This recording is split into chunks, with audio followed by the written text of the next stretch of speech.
बच्चों, कल हमने वीडियो में आपकी कुछ परिभाषाओं पर चर्चा की थी, जिसमें हमने नाद, श्रुति, स्वर, सप्तक की परिभाषा सीखी थी। आज हम आगे की परिभाषाएं पर चर्चा करेंगे। तो सबसे पहले हम ले रहे हैं थाट। जैसे आपको मैंने बताया कि संगीत का जो मूलाधार है वो है नाद। इसी नाद से श्रुति, श्रुति से स्वर और स्वर से सप्तक की उत्पत्ति होती है। अब सप्तक में जो है 7 स्वर होते हैं, सा रे गा मा पा धा नी, और इसमें ही जब रे गा मा धा नी ये जो इनके 5 स्वरूप और होते हैं विकृत स्वर, तो ये शुद्ध और विकृत मिलके 12 स्वर बनते हैं। तो इन्हीं 12 स्वरों में से जो है थाट उत्पन्न होते हैं।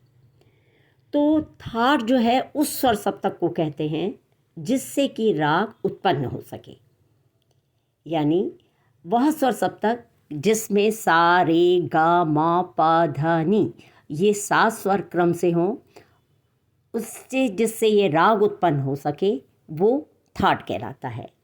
यानी that collection of notes which is capable of producing ragas is known as that.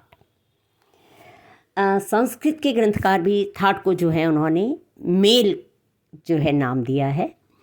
उनके अनुसार जो उन्हें परिभाषा देते हैं वो कहते हैं मेल स्वर समूह स्था द्राग व्यंजन शक्तिमान।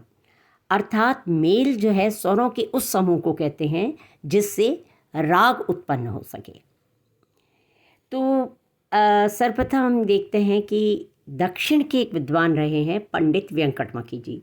उन्होंने अपनी पुस्तक जो है चतुर्दंडिका प्रकाशिका में गणित के द्वारा ये सिद्ध किया कि एक सप्तक के 12 स्वरों से अधिकाधिक 72 थाट जो हैं उत्पन्न हो सकते हैं। तो इन 72 थाटों में से हमारी हिंदुस्तानी संगीत पद्धति में केवल 10 थाटों को जो है लिया गया है और उन पर ही जो है हमारे सारे रागों का वर्गीकरण किया गया है। और ये जो मुख्यतः 10 थाट हैं वो हैं बिलावल, कल्याण, खमाज, भैरव, पूर्वी, मारवा, काफ़ी, आसावरी, भैरवी और तोड़ी।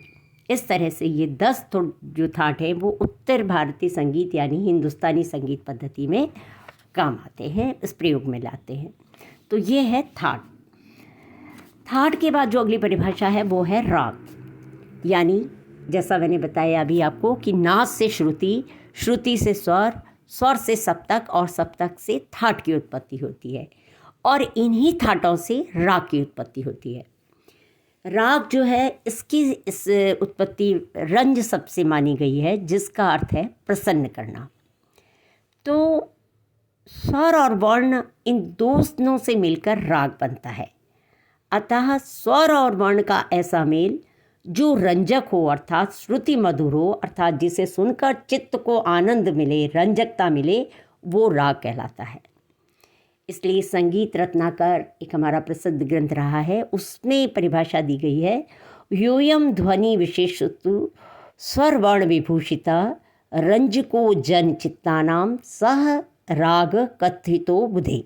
अर्थात उस ध्वनि विशेष को जो स्वर तथा वर्ण से विभूषित हो, जो रंजक हो अर्थात श्रुति मधुर हो, उसे राग कहते हैं। राग जो है वो उत्तर भारतीय संगीत यानी हमारे जो हिंदुस्तानी संगीत है उसकी एक प्रमुख विशेषता है और भारतीय संगीत की जो है वो नींव है। तो थाट, उसके बाद जो है ये राग है। राग के बाद अगली परिभाषा जो हम ले रहे हैं वो है वर्ण। वर्ण जो है हम जो है उसकी पहले वर्ण सीखेंगे कि वर्ण क्या कहते हैं। यानी गाने की प्रत्यक्ष क्रिया या गाने के तरीके यानी मैनर को वर्ण कहा जाता है।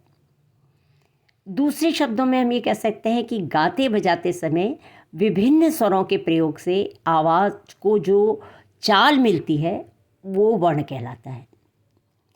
वर्ण जो है वो 4 प्रकार के होते हैं: स्थायी वर्ण, आरोही वर्ण, अवरोही वर्ण और संचारी वर्ण।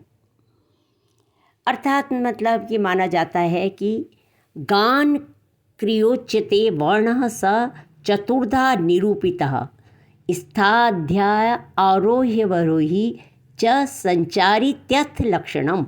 ये अभिनव राग मंजरी में कहा गया है। यानी इसका भावार्थ है, गाने की क्रिया को वर्ण कहते हैं।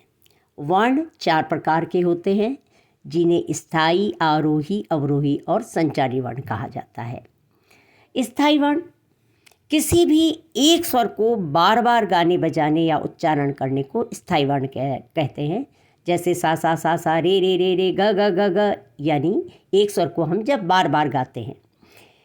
आरोही वर्ण सा से ऊपर निषाद की ओर स्वरों को गाते बजाते हुए जाने को आरोही वर्ण कहते हैं। जैसे सा से ऊपर सा रे गा मा पा धा नी, ये आरोही वर्ण है। इसी तरह अवरोही वर्ण निषाद से नीचे सृडज की ओर स्वरों को गाते बजाते हुए वापस आने को अवरोही वर्ण कहा जाता है। जैसे सा नी धा पा म ग रे सा, ये अवरोही वर्ण होगा। संचारी वर्ण यानी स्थायी, आरोही एवं अवरोही, इन तीनों वर्णों के मेल को संचारी वर्ण कहते हैं। अर्थात इन 3 वर्णों को मिलाकर ऊपर के स्थायी, आरोही और अवरोही वर्ण को जब गाया बजाया जाता तो उसको संचारी वर्ण कहा जाता है। जैसे सारे ग सा रे ग म पा धा नी धा पा म ग रे सा रे ग रे सा, इस तरह से जो है वो तीनों ही का ही उसमें मिश्रण रहता है, तो ये कहलाता है वर्ण। अगली जो हम परिभाषा ले रहे हैं वो है अलंकार। अलंकार यानी विशेष नियमित स्वर समुदाय को अलंकार या पलटे कहा जाता है। दूसरे शब्दों में हम ये कह सकते हैं कि नियमित क्रम से की गई स्वर रचना, अर्थात स्वरों की सिलसिलेवार रचना जो है वो अलंकार कहलाती है। जैसे सा रे ग म प ध, इस तरह की जो इस स्वरों की सिलसिलेवार रचना है ये अलंकार कहलाती है। अलंकार द्वारा जो है राग का विस्तार होता है। ये कहा गया है विशिष्ट वर्ण संदर्भम अलंकारम प्रचक्षते, अर्थात विशिष्ट वर्ण समुदाय को अलंकार कहते हैं। अलंकार का अब शाब्दिक अर्थ देखा जाए तो वो है आभूषण या गहना। जिस प्रकार आभूषण स्त्री का सौंदर्यवर्धन करते हैं, ठीक उसी प्रकार अलंकार जो है वो गायन वादन की सुंदरता बढ़ाते हैं। इसलिए कहा गया है अभिनव राग मंजरी में, शशिना रहितेव निशा विजलेव नदी लता विपुष्पेव अभिभूषितेव कांता गीतिरलंकारहीना श्याम। अर्थात जिस प्रकार चंद्रमा बिना रात्रि, जल बिना नदी, पुष्प रहित लता एवं आभूषणहीन स्त्री शोभा नहीं देती, उसी प्रकार अलंकार बिना गीत भी शोभा नहीं देता।